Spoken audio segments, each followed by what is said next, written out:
Saudara, ini adalah lanjutan firman Tuhan dari beberapa 2 minggu yang lalu ya, tentang menerima panggilannya. Ya, ini adalah bagian yang kedua.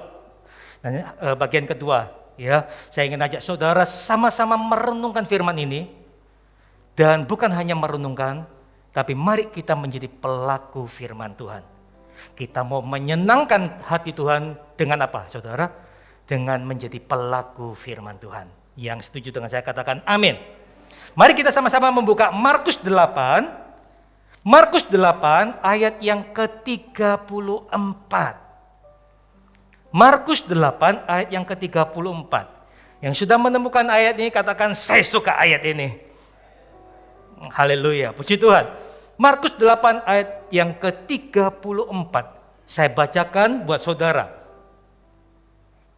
Lalu Yesus memanggil orang banyak dan murid-muridnya dan berkata kepada mereka, setiap orang yang mau mengikut aku.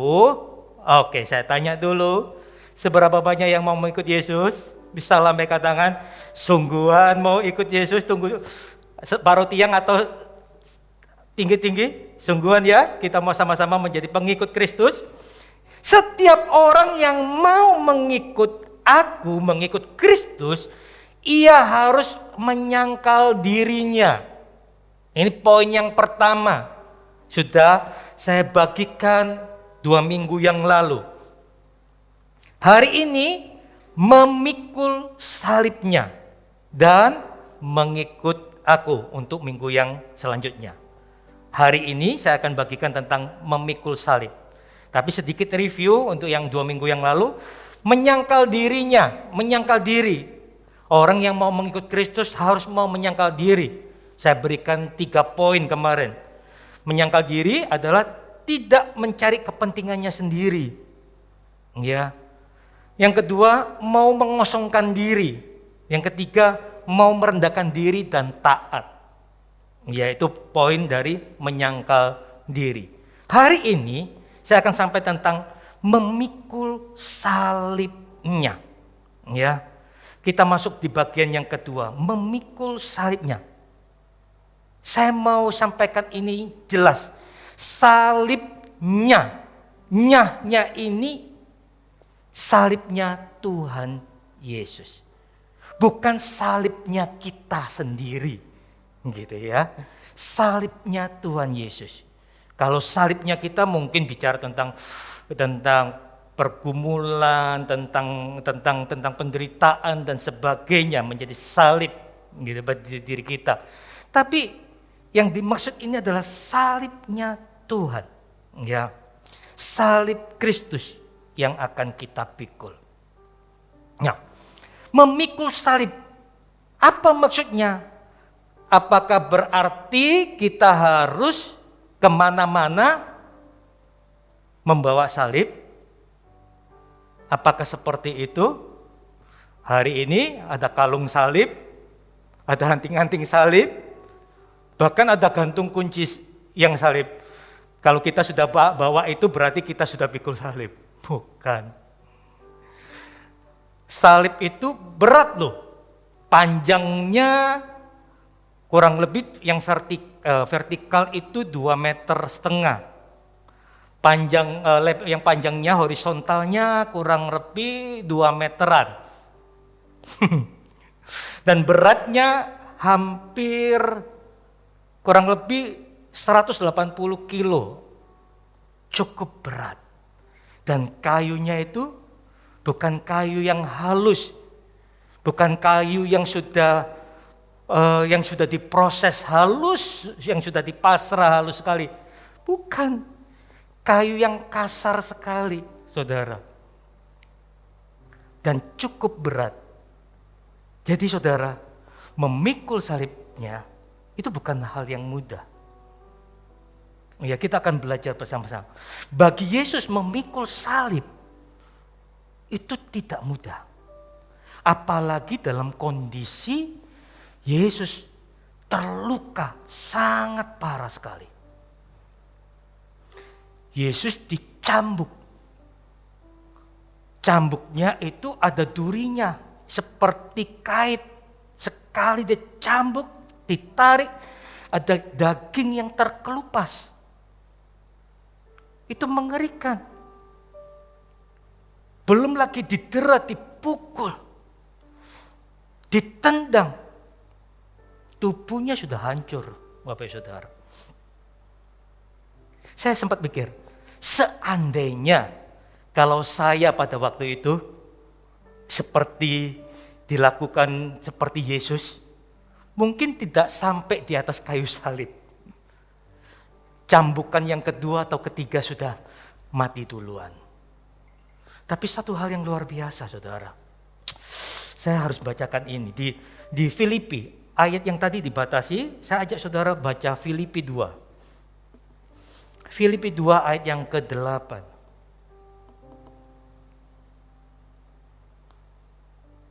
Yang sudah menemukan katakan amin.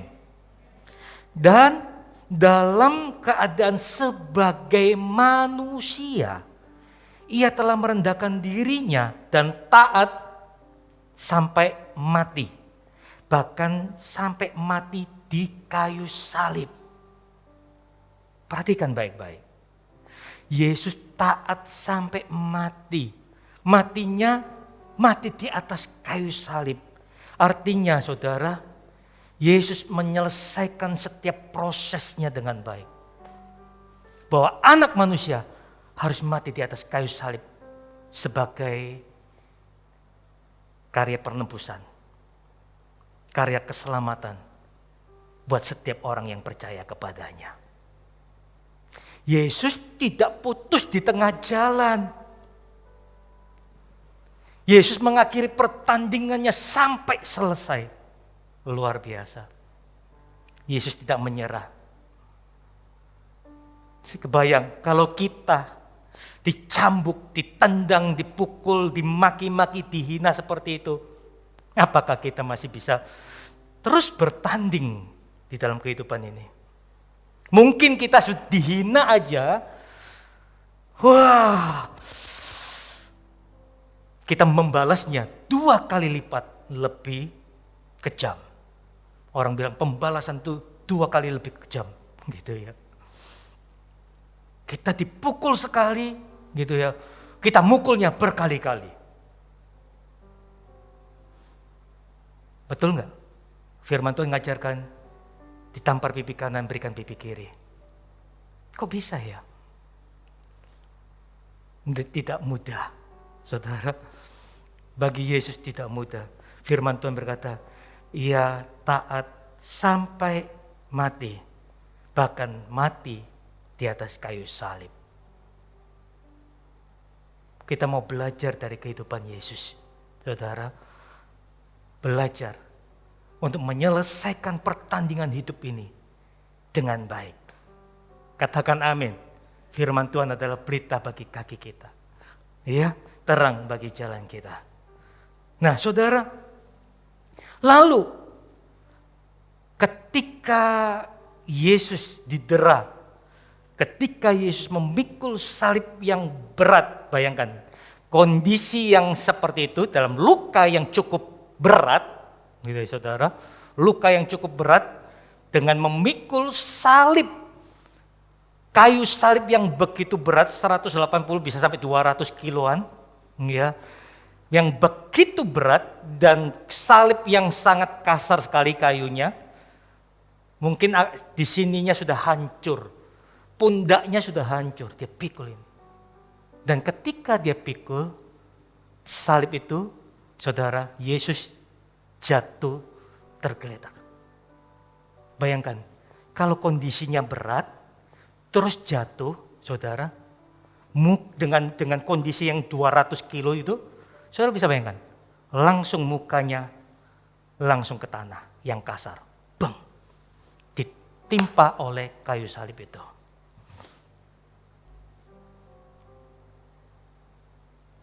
Luar biasa ya, pengorbanan Tuhan begitu luar biasa. Kenapa Yesus mau lakukan itu? Karena Yesus sayang kepada kita semua, kepada saudara dan saya. Nah, saudara, kita mau belajar sama-sama memikul salib dari seorang yang bernama Simon. Ada seorang yang betul-betul pernah memikul salib Yesus. Dia adalah Simon. Bukan Simon Petrus, tapi dia adalah Simon dari Kirene. Saya ajak saudara untuk lihat Markus 15. Markus 15 ayat yang ke-21. Pada waktu itu, sudah dapat saudara? Amin. Pada waktu itu lewat seorang yang bernama Simon, orang Kirene, ayah Alexander dan Rufus, yang baru datang dari luar kota. Dan orang itu mereka paksa untuk memikul salib Yesus. Mereka membawa Yesus ke tempat yang bernama Golgota, yang berarti tempat tengkorak. Ya. Jadi ketika Yesus jatuh itu saudara, ada seorang yang bernama Simon dari Kirene. Ya. Apa spesialnya Simon? Kenapa kok Simon tiba-tiba dipilih? Simon adalah orang yang kebetulan lewat saja. Orang yang baru datang dari luar kota. Saudara bisa bayangin orang yang habis datang dari luar kota, capek enggak? Capek. Sekarang naik mobil aja dari luar kota capek. Ya, naik motor aja dari luar kota bisa capek. Zaman itu belum ada motor, belum ada mobil. Simon tempuh perjalanan luar kotanya dengan jalan kaki. Pasti dia sangat lelah. Tapi seperti biasanya saudara, ya, kalau kita naik mobil jalan, tiba-tiba di jalan di depan ada tabrakan, semua pada berhenti melihat, betul enggak? Melihat ada peristiwa apa yang terjadi. Demikianlah Simon pada waktu itu. Dia orang yang kebetulan lewat. Kebetulan lewat dan melihat sebuah kejadian. Ada apa ini kok rame-rame? Ya, rame-rame ini ada peristiwa apa ini? Dia iseng. Orang sekarang bilangnya kepo. Ya, jadi kepengin kepo. Apa ya? Ada apa ya? Ada apa ini? Ketika dia cari ada apa ya? Ada apa ya? Ditarik oleh tentara Romawi. Bantu dia. Mungkin Simonnya, loh ada urusan apa dengan aku? Salah apa aku? Gitu ya. Kok tiba-tiba aku yang dipilih? Kenapa kok aku yang disuruh ngangkat? Tapi luar biasanya, Simon tidak membantahnya sedikit pun. Tidak memberontak sedikit pun. Dan kalau saya boleh sedikit curiga, bisa jadi Simon ini memang sudah direncanakan oleh Bapa. Bukan orang yang sekedar lewat begitu saja, kebetulan lewat begitu saja.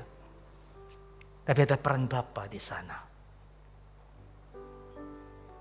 Simon dipilih untuk membantu mengangkat salib Yesus. Bantu, dia angkat. Tapi saudara, ketika Simon itu membantu, mata daripada Simon menatap mata Yesus. Disitulah terjadi sebuah pertobatan.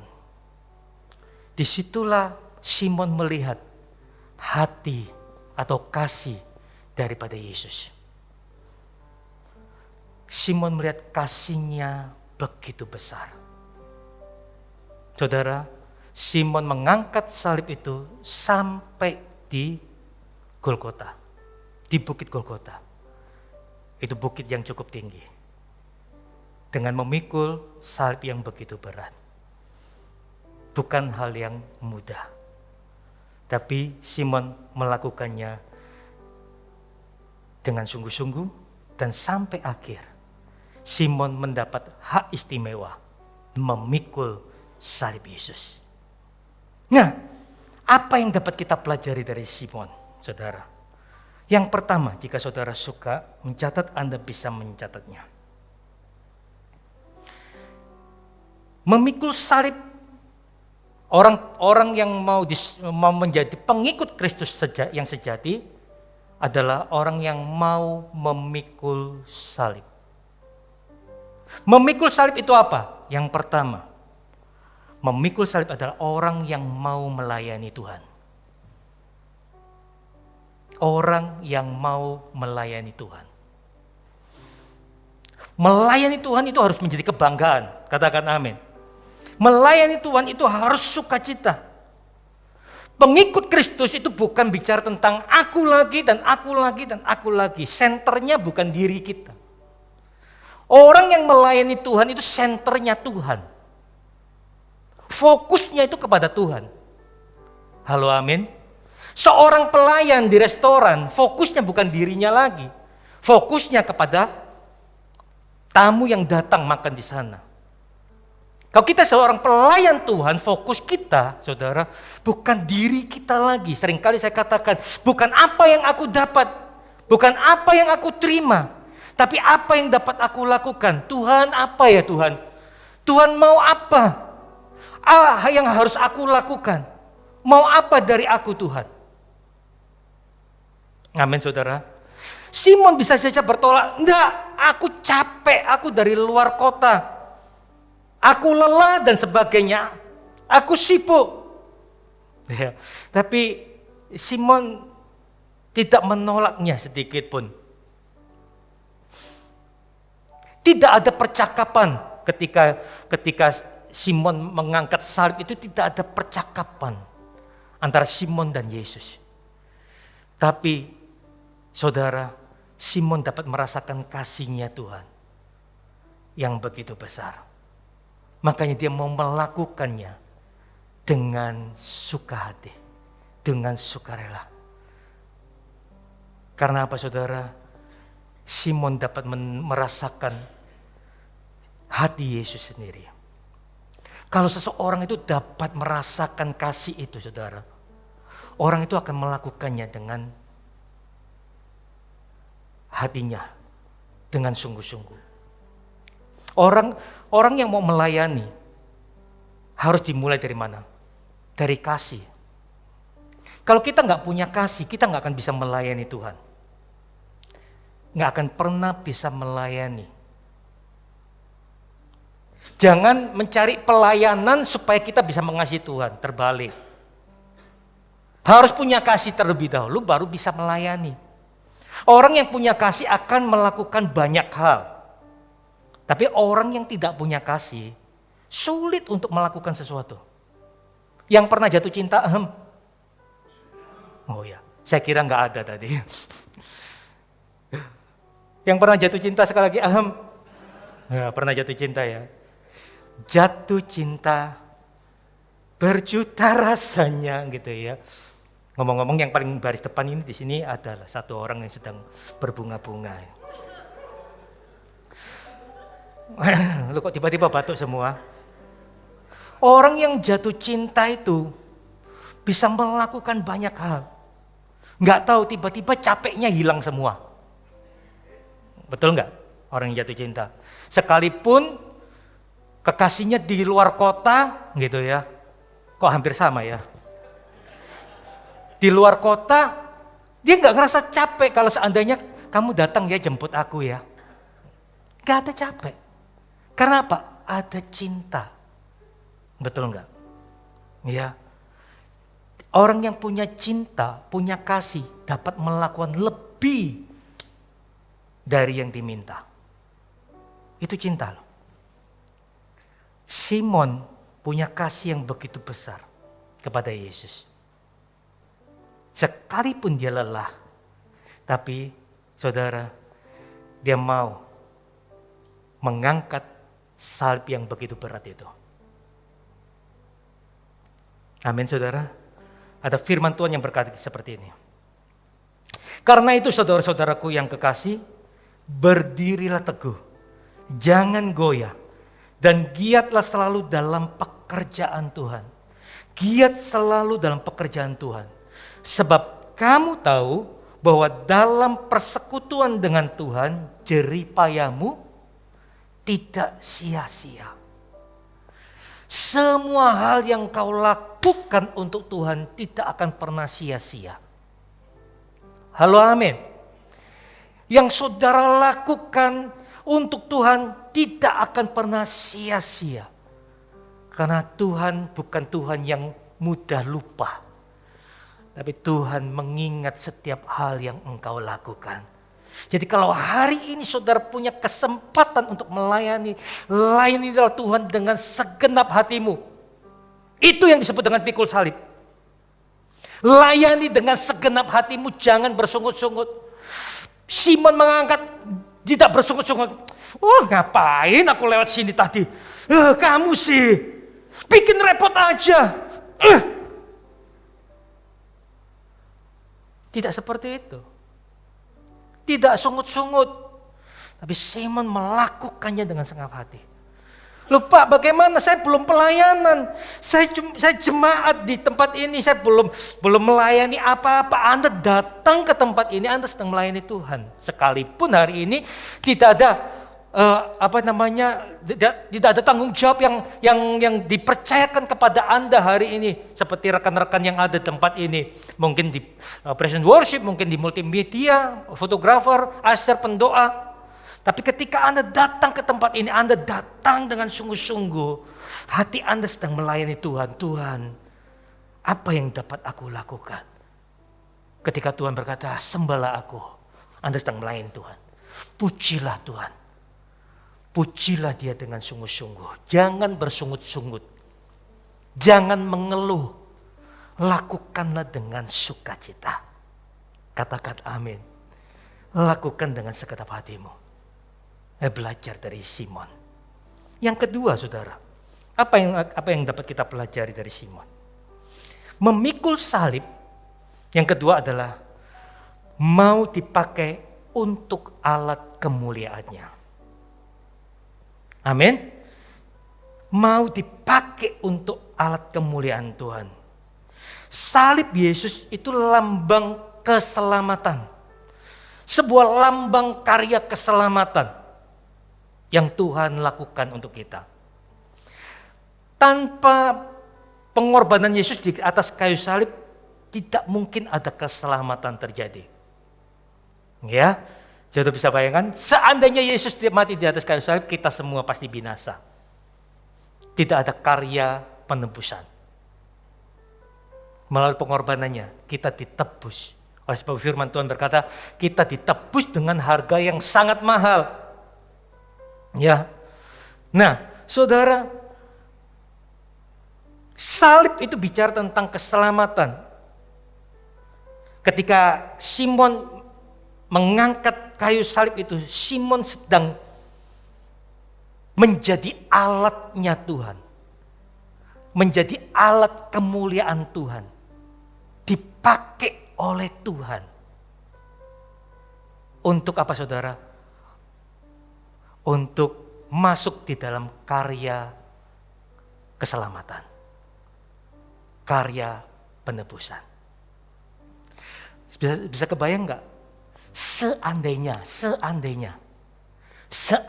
Simon menolak Yesus dengan mentah-mentah. Tidak mau.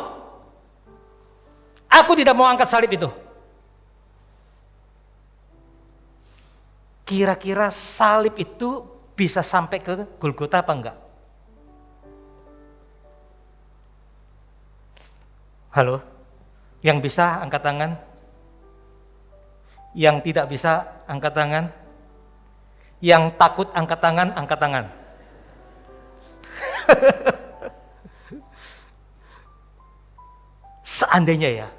Seandainya Simon tidak mau jadi alatnya Tuhan pada waktu itu. Bisa jadi salib itu tidak akan pernah sampai di Golgota. Dan akibatnya apa saudara? Akibatnya apa? Akibatnya karya keselamatan tidak akan pernah terjadi. Betul enggak? Tidak akan pernah terjadi. Berarti tidak ada keselamatan yang terjadi. Kita semua binasa. Tapi saya mau sampaikan ini. rencana Bapa tidak dapat digagalkan oleh ketidaktaatan satu orang. Amin. Rencana Bapa tidak bisa digagalkan oleh ketidaktaatan satu orang. Sekalipun Simon tidak taat seandainya, Tuhan akan munculkan Simon yang lain untuk mengangkat salib itu sampai di Golgota. Amin. Bapa akan munculkan orang yang lain, orang yang mau dipakai untuk alat kemuliaan. Tapi satu hal yang luar biasa, saya merinding ngomong ini saudara. Simon menerima panggilan itu untuk melayani Tuhan. Amin. Adakah hari ini tempat ini Simon-Simon yang modern di zaman ini yang menerima Tuhan, aku menerima panggilanmu. Aku mau memikul salib. Aku mau dipakai untuk alat kemuliaanmu Tuhan. Ketika Simon mengangkat salib itu saudara, Simon menjadi bagian, menjadi satu tim dalam karya penyelamatan bersama dengan Yesus. Luar biasa ya. Kita pun hari ini sama-sama mau menjadi satu tim dengan Tuhan. Untuk bergerak bersama-sama di dalam karya keselamatan ini. Di masa-masa pandemi ini ada banyak orang-orang yang terhilang. Di masa pandemi ini juga banyak orang yang sedang membutuhkan Tuhan. Ada banyak persoalan dalam kehidupan di masa-masa pandemi ini. Masalah yang paling menonjol adalah kesehatan. Masalah pekerjaan. Masalah pernikahan, rumah tangga. Banyak yang hancur pernikahannya di masa-masa pandemi ini. Bermacam-macam. Inilah waktunya pengikut Kristus, anak-anak Tuhan, saudara dan saya, bangkit untuk menjadi terang. Bangkit untuk menjadi dampak bagi jiwa-jiwa yang terhilang. Amin saudaraku. Menjadi rekannya Tuhan. Bergerak bersama-sama, ayo memenangkan jiwa-jiwa. Dari mana? Dari orang yang terdekat kita terlebih dahulu. Gak perlu orang yang jauh-jauh. Orang-orang yang terdekat mereka membutuhkan Tuhan. Mungkin saat ini ada orang yang sedang ingin bunuh diri. Ada orang-orang yang lagi stres. Lagi mencari jalan keluar, butuh jalan keluar. Maukah saudara menjadi alat kemuliaannya? Memikul salib itu bicara tentang bergerak bersama-sama di dalam karya keselamatan. Maukah kita memperkenalkan Yesus kepada mereka yang membutuhkannya? Dari hal yang sederhana, kita mau mendoakan orang tersebut. Amin saudaraku. Kita mau berdoa. Saya percaya di dalam doa kita ada kuasa. Amin. Jangan, kekristenan bukan aku dan aku lagi. Bukan. Tapi kekristenan itu hidup kita menjadi dampak bagi banyak orang. Amin saudaraku. Siang hari ini kita dapat belajar bersama-sama dua hal ini. Mau melayani Tuhan. Bukan dengan bersungut-sungut. Tapi melayani dengan sukacita. Yang kedua, menjadi alat untuk kemuliaannya. Bergerak bersama-sama di dalam karya keselamatan. Seperti Simon yang mengangkat salib Yesus sampai di Gunung Golgota. Puji Tuhannya Simon mau menerima. Dan Simon dipakai. Sekalipun Simon menolak, Bapa dapat memunculkan orang yang mau. Yang berkata, Tuhan, aku siap. Aku mau Tuhan. Pakai hidupku Tuhan. Amin saudara. Adakah hari ini di antaramu ketika Anda mendengarkan firman itu dan saudara berkata, Tuhan, aku mau pakai hidupku lebih lagi. Amin. Berikan kemuliaan bagi Tuhan.